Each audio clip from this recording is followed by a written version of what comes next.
পরোটা তো অনেকভাবেই খেয়েছেন, এইবার তাহলে তৈরি করুন টক ঝাল মিষ্টি টমেটো পরোটা। নাম শুনে যেন মুখে পানি চলে আসছে। আসসালামু আলাইকুম everyone, welcome back to my channel.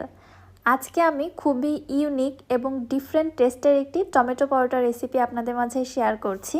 বিশেষ করে যারা টমেটো খেতে খুব বেশি লাইক করেন তাদের কাছে তো এই রেসিপিটি আরও বেশি দুর্দান্ত লাগবে। ট্যাঙ্গি ফ্লেভারে এই টমেটো পরোটা কী যে মজা আমি আপনাদের বলে বোঝাতে পারবো না, তৈরি করে খেয়ে বুঝে নিতে হবে। চলুন তাহলে রেসিপি দেখে নেই। বিসমিল্লাহ। টমেটো পরোটা বানানোর জন্য এখানে আমি 2টি বয়েলড টমেটো নিয়ে নিয়েছি।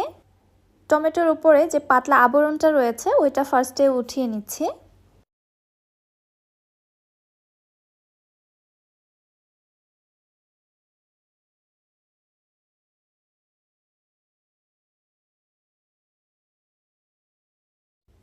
এবার একটি কাঁটা চামচের সাহায্যে টমেটো দুটিকে খুব ভালোভাবে আমি ম্যাশ করে নিচ্ছি।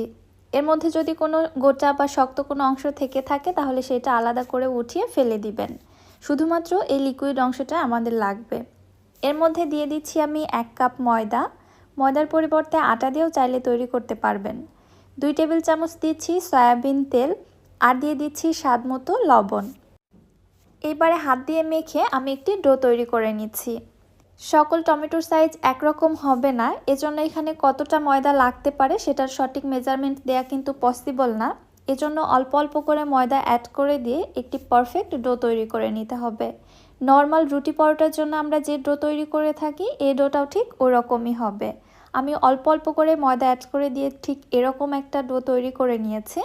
এবারে ডোটিকে আমি ঢাকনা দিয়ে ঢেকে রেস্টে রেখে দিচ্ছি 10 মিনিটের জন্য।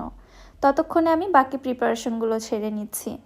এখানে নিয়ে নিচ্ছি আমি 2 টেবিল চামচ পেঁয়াজ কুচি, 2টি নিচ্ছি কাঁচামরিচ কুচি, সাথে দিয়ে দিচ্ছি 2 টেবিল চামচ ধনিয়া পাতা কুচি এবং স্বাদ মতো লবণ। এখানে হাফ চামচ মতো লবণ নিয়েছি। এবারে সব কিছু আমি হাতের সাহায্যে মুথে একটু সফট করে নিচ্ছি। এরপর এর মধ্যে দিয়ে দিচ্ছি আমি 2টি ডিম। পরবর্তীতে এখানে আরও একটি ডিম আমি অ্যাড করে দিয়েছিলাম। যে পরিমাণে পরোটা তৈরি করেছি এখানে আমার টোটালে 3টি ডিম লেগেছে। একটি কাঁটা চামচ দিয়ে পেঁয়াজ এবং মরিচের এই মিশ্রণের সঙ্গে ডিমটাকে খুব ভালোভাবে ফেটিয়ে মিক্স করে নিচ্ছি।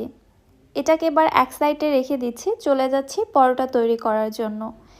রেস্টে রাখা ডোটি দেখুন এই পর্যায়ে অনেকটাই সফট হয়ে এসেছে। আবারও একটু কয়েক সেকেন্ডের মতো ডোটিকে ভালোভাবে মুথে নিচ্ছি। দেন এখান থেকে ছোট ছোট লেচি কেটে আমি পরোটাগুলো তৈরি করে নিব।